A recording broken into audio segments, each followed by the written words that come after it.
Hello, it says welcome back to my channel, or if you are new here, hi, welcome. My name is Brenda. I do mostly paranormal videos here on my channel, so if that is something that you are interested in, please consider subscribing down below. Also, don't forget to turn on your post notifications so you do not miss when I post another video like this one. But I do usually post every Friday and sometimes Monday, but make sure that you have those on so you get alerted when I do post a new video. Now, with all of that being said, let's go ahead and get into today's video. Okay, so today I will be reading some more paranormal stories that were submitted to me by my subscribers, and I really do hope that you guys have been enjoying me reading these to you guys, because I certainly do enjoy reading them, and then I am so appreciative of all the people who submit them to me and share their stories with me, because without them I wouldn't be doing this video, of course. But yeah, guys, enough chit chat, let me just jump right into the first story. So the first story is submitted to me by Rosalinda. She says, "Hi girl, I have a few paranormal experiences, but I wanted to share the one that stayed with me for many years. This happened when I was 7 or 8 years old. It was the middle of the night and I was in my bedroom that I shared with my sister. My bed faced towards the bedroom door and I had a view of the hallway. For some reason, I could not sleep. I just kept looking out the bedroom door. All of a sudden, the bedroom door slammed shut, and a gray mist appeared in my room and moved under my sister's bed. I was so scared, but I couldn't scream. All I could do was whisper my sister's name. It took a long time for me to calm down after that. To this day, I refuse to sleep with my bedroom door open. I have more stories that I will send later." Girl, probably the same reason I don't sleep with the door open, because I could never. Every single time that I look out the door and it's just dark out there, I'm like, I gotta get up and I gotta close it, because sometimes like my mom will come in here or my sister will leave and they'll leave the door open and I'll be too lazy to get up. But as soon as I start seeing the darkness out there, I'm like, gotta get up and close it. I gotta get my lazy ass up and close it. So I feel you on that one. That was a pretty short story, but thank you, Rosalinda, for sending that in regardless. Now let's move on to our second one. Alright, this one is sent to me by Jillian. And she says, "So this happened 2 to 3 days ago. I was tired and exhausted from studying a lot and decided to take a nap while my mom was outside the living room. It was daytime.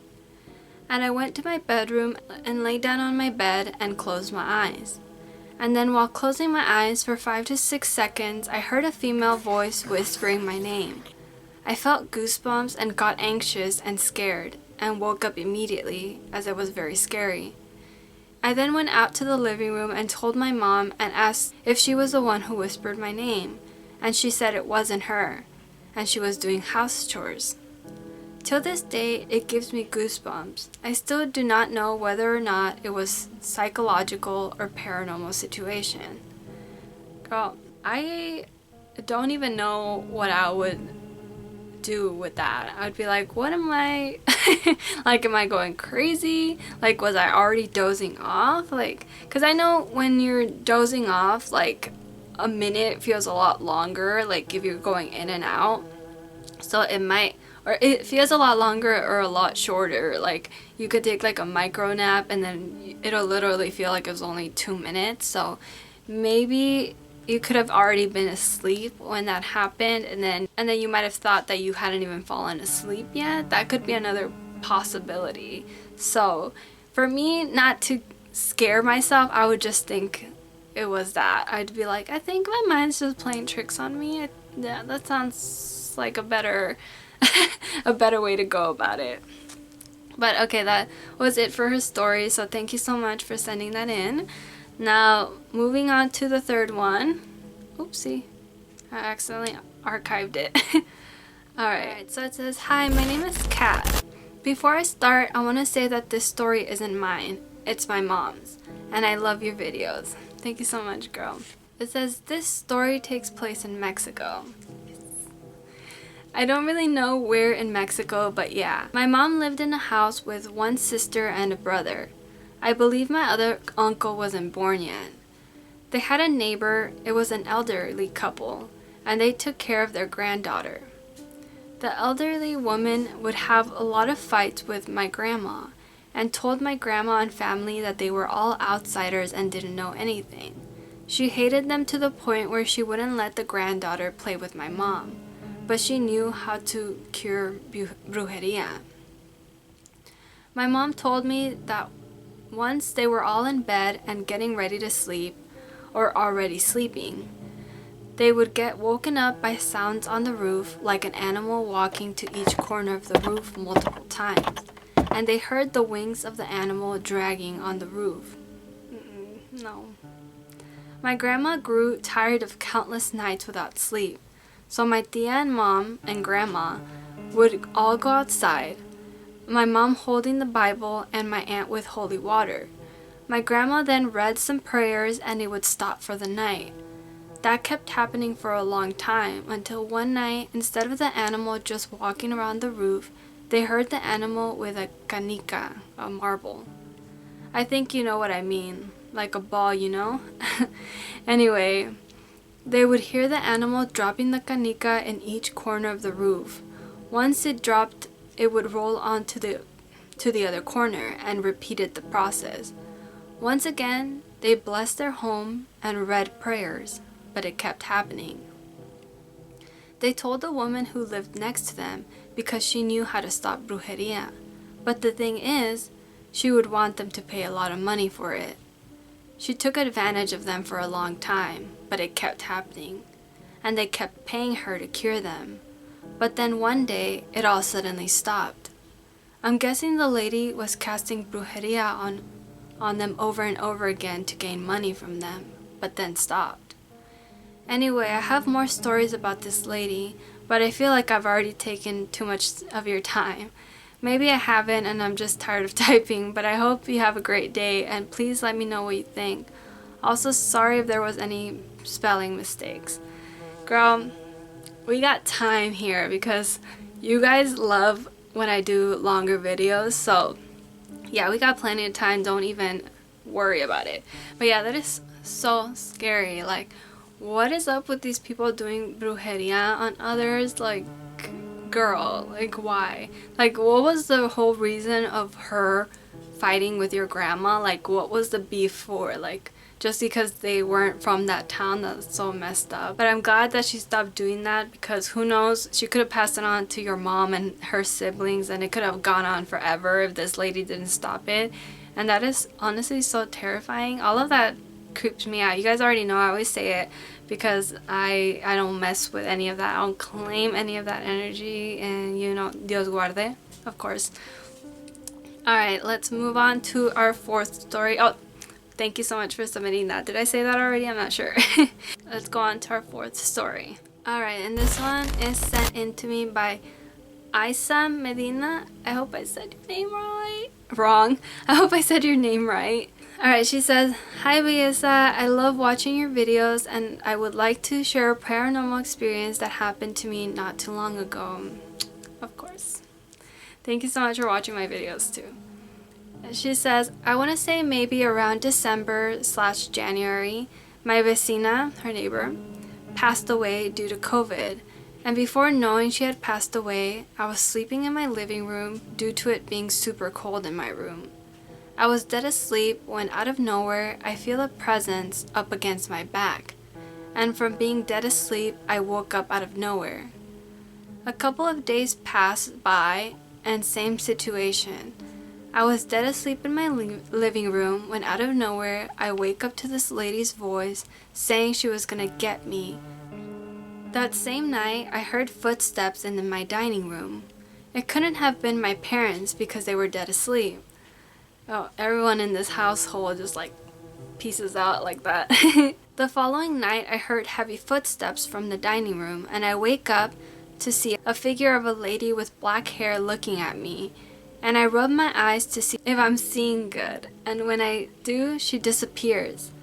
Later that week, we found out that my neighbor had passed away. I told my parents these encounters, but they didn't and don't believe me. Also around February, I was home alone and it was dead silent when out of nowhere I heard a lady sigh. But thank God, ever since, nothing has happened. Hopefully she has finally found peace. Thank you for taking your time to read my experience.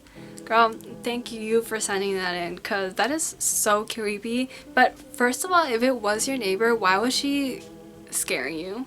And why was she telling you that she was gonna get you?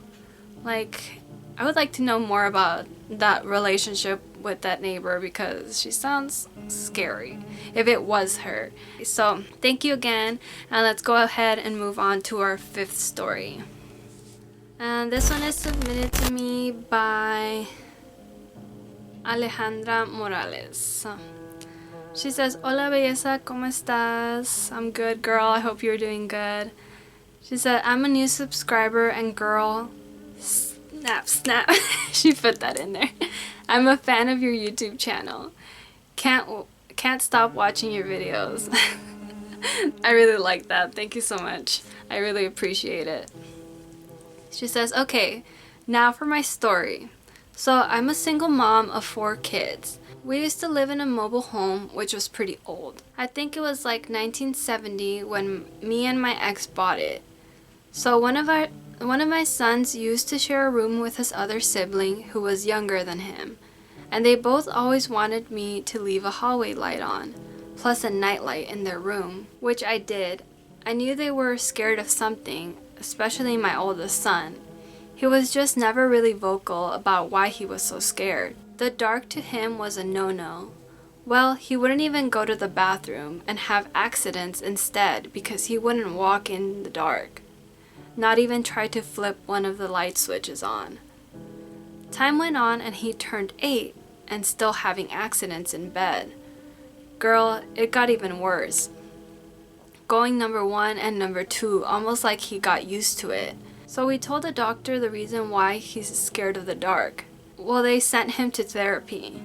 The very first session, he spilled the beans by telling the therapist that he was so scared of the dark because every night he would try to fall asleep, he would see a man in the living room just standing there looking into his room.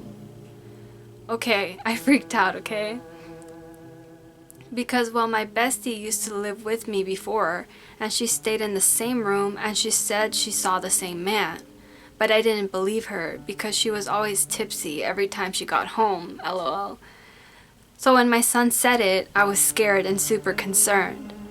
On the drive back home, I asked him if he had anything else to say, and he was like, well, at first, I would only see him in the living room, but now he is actually in the room at the foot of my bed. So I asked, and what do you do? He said, I just put the covers over my head and close my eyes, Mom. And after a while, I peek and sometimes he's gone. Other times, he would be leaning towards me. Bitch. Oh my God, girl. That's her saying that. Oh my God, girl, I know. Ever since we moved there, things happened, but this was the last straw. We sold it and moved out as soon as possible. My son eventually stopped having his accidents, but still to this very day has extreme anxiety and is in therapy since 2017. Well, that's one of the many experiences. Hope it wasn't too long. Thank you, Ayesa. Love you. Love you too, girl. It was not too long at all, but that was very, very scary, and it's really sad that your son had to be in therapy because of all of that for such a long time, and maybe, you know, from all of the coping he had to do to deal with that, which is why every time that I think about these paranormal situations when you're that young, you know, I'm just like, this crap can scar you if you don't I guess push it to the back. I don't know.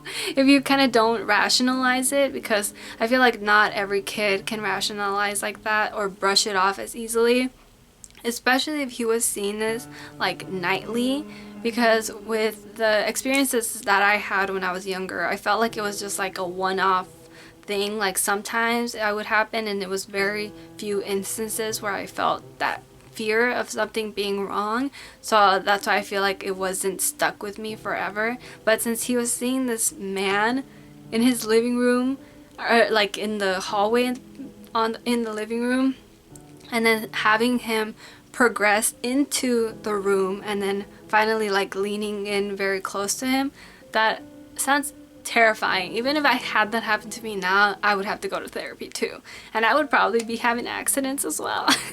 But yeah, girl, thank you so much for sharing that experience with me. It was very spooky and it definitely like creeped me out. I was like, what? Excuse me, man.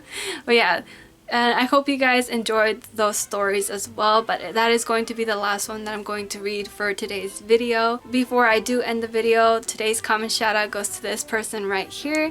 Thank you so much for leaving a nice comment. As always, I really do appreciate it and it really makes my day. And if you want to be the next comment shout out, all you have to do is leave me a nice comment down below, of course, and that's it.